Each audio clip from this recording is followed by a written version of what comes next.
Bona tarda, confinats. Avui plou, però els ocells segueixen volant. I nosaltres seguim resistint. Hem de seguir aguantant, confinats, disciplinats, i pensant en la gent que està treballant tant activament per recuperar els malalts i que no emmalalteixin més. Però dies així en vindran, com també vindran dies de sol.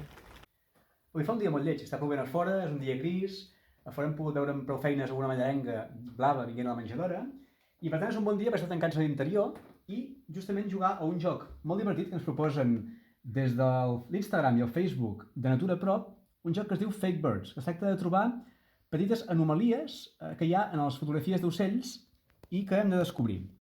Com aquest pinsà, que té alguns elements, alguns retocs que fan que no s'ajusti a la realitat. Per exemple, què hem vist aquí?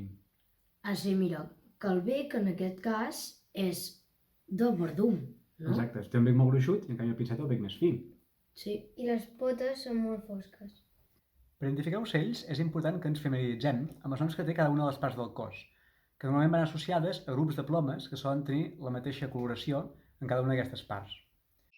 A través d'aquest dibuix accelerat d'Antoni podem veure quines són les parts del cos acolorides.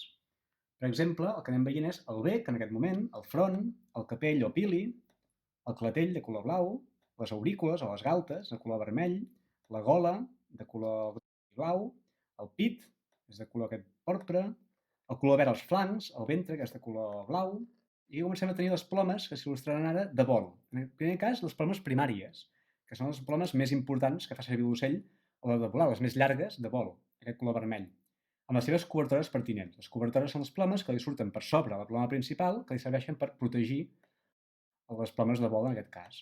En segon lloc hi ha les plomes secundàries, que són les grogues, amb les seves cobertores també d'aquest color més verd.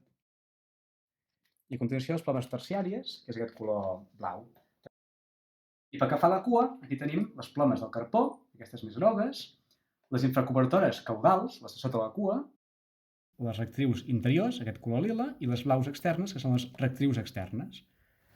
Demà, des d'altres punts de Catalunya, tindrem més informació i més col·laboradors.